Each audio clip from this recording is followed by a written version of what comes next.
In a community of 416 people, each person owns a dog or a cat or both. If there are 316 dog owners and 280 cat owners, how many of the dog owners own no cat? So remember, when we're talking about these Venn diagram problems, sometimes it's useful first to draw your Venn diagram. So let me draw two circles, interlocking. And we'll make this one my dogs circle and this one my cats circle. So notice where they interlocked is where you're going to have people that own both dogs and cats. So there are 416 people. So what do we have so far? Well, we know that the number of dogs, which is this entire circle, right? It's the number of people who own just dogs and cats, is 316. And the people who own cats, and that includes a dog and a cat, or just a cat by itself, is going to be 280. So notice if you add 316 and 280, you get 596, which is greater than the actual number of people. And that's because we've got people here who own dogs and cats, and by adding up the number of people who own dogs and the people who own cats without taking into account the overlap, you're actually counting the overlap twice, and I think you can see that again in my diagram. If I add the number of dogs, I count up this entire circle plus the overlap. And if I add the cats, I count up the entire circle plus the overlap again.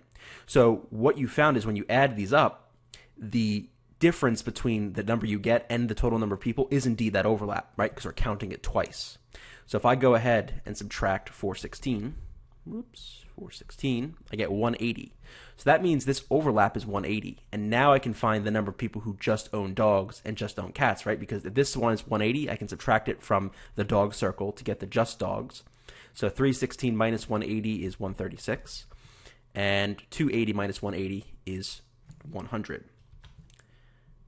And notice if I add up 100, 180, and 136, I get 416. So now the question wants to know how many of the dog owners own no cat. That's another way of saying how many are in this circle, the just dog circle. And as you can see, it's 136. So that's the answer.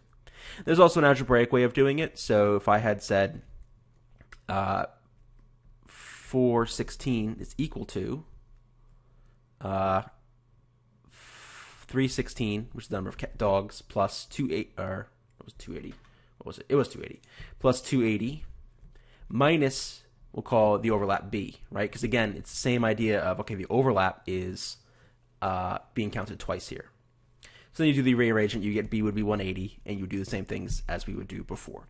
And there are other ways of doing it algebraically, but frankly, I think doing it in this picture way, with this image, is a lot easier than doing it algebraically, just because you can kind of see what's going on, you can see what's part of what, and you can reason it out. So I recommend that way.